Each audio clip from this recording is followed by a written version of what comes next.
Ang mabuting balita ng Panginoon ayon kay San Lucas. Noong panahong iyon, nakatayo si Jesus sa baybayin ng lawa ng Genesaret.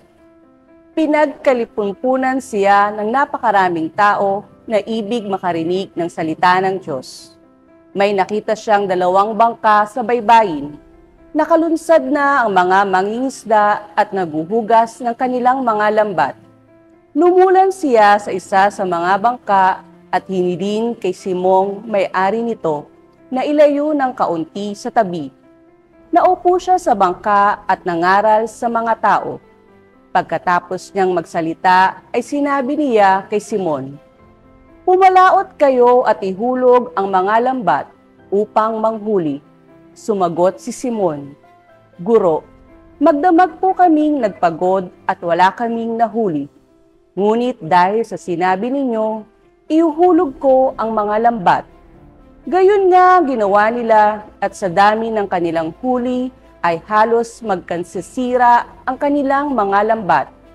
Kaya't kinawayan nila ang kanilang mga kasamahang nasa ibang bangka upang patulong at lumapit naman ang mga ito.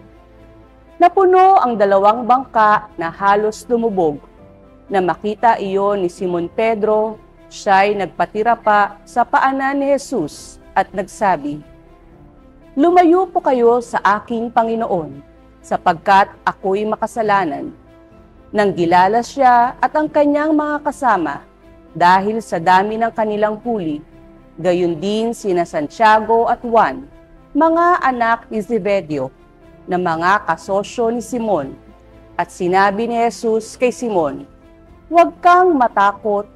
Mula ngayon, mamamalakaya ka ng mga tao." Nang maitabi na nila ang kanilang mga bangka, iniwan nila ang lahat at sumunod kay Jesus. Ang mabuting balita ng Panginoon. Bilang lingkod simbahan, ako ay naniniwala sa call of God. Lahat tayo ay may kanya-kanyang calling from Him. Sa pagtugon natin sa tawag niya, nagagampanan natin ang ating misyon na nagdadala sa atin patungo sa ating Panginoon.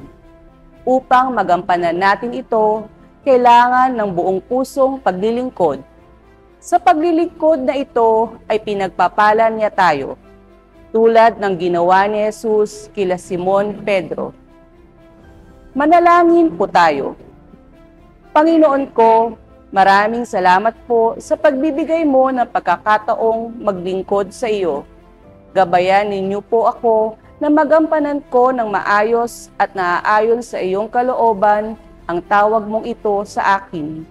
Nawa ay maging daan ito para mas lalo akong mapalapit sa iyo. Amen.